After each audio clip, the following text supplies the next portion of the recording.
When India went to war at Kargil in 1999, the chief of an ill-equipped Indian army, General Ved Malik, famously resolved, "We'll fight with what we have."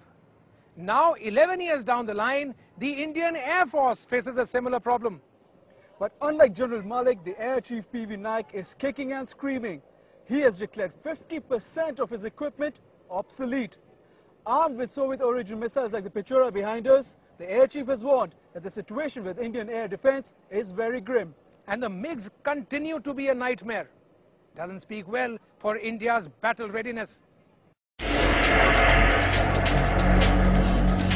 If India were to be attacked today, it'll almost certainly get a bloody nose. No, this is not a reflection on the fighting spirit of India's armed forces. The reason is, जैसे मैं कह सकता हूं आपको, अभी जो obsolescence percentage है air force में, वो तकरीबन 50% के आसपास होगा. Obsolescent equipment, etc., which is to be replaced. the Air Chief has made the astonishing disclosure that the country is without credible ground-based air defense to foil enemy air attacks. It's the most glaring gap in India's defense. Air defense. In simple word, air defense, most critical. The alarming situation is further compounded by the obsolete Soviet-origin Pechora, Osa and Igla air defense systems completing their operational lives and getting phased out. The indigenous Trishul missile has failed and Akash air defense system is over a decade too late.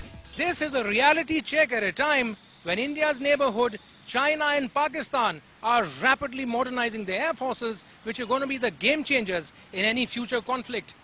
And this stunning confession from the Air Force Chief comes at a time when India faces multi-front threats.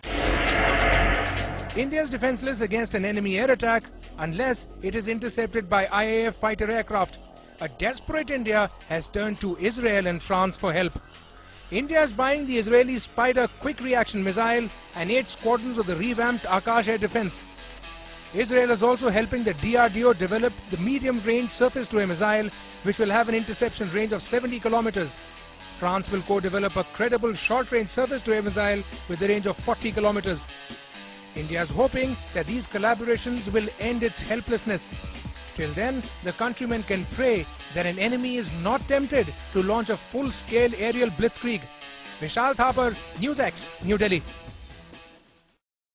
With the bulk of its fleet facing obsolescence, India is on the verge of signing a stunning $50 billion deal with Russia for 300 fifth-generation fighter aircraft. So will this be a great leap forward for the Indian Air Force?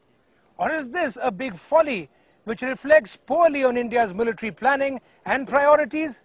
Have a look at the 5th-generation fighter aircraft which India set its sight on.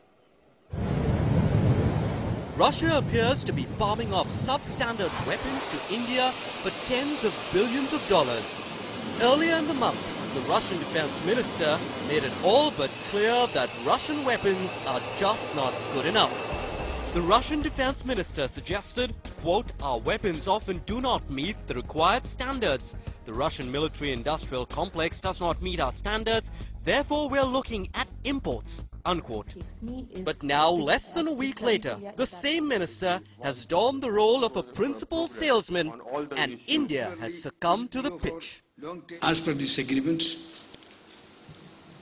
India will receive approximately between 250 and 300 most modern FGFA, and for the next 10 years, these two projects, NTA and FGFA, will be the shining example of India-Russia defense cooperation. So what about all that noise that Russian weapons just do not meet the international standards? The Russian minister says, no, that's not a problem. Передо мной ряд вопросов, которые я перед ним поставил, мы возьмем на личный контроль и будем их отслеживать. Что касается вертолетов, то, насколько я понимаю, как только появится у нас контракт по поставкам, то сразу начнутся и поставки. Спасибо. Minister Antony disclosed that mega deals for the 5th-generation fighter aircraft and the multi-role military transport aircraft will be the prime drivers for the Indo-Russian defense cooperation over the next decade. But the big question is, should India be buying arms which are not suitable for Russian forces themselves?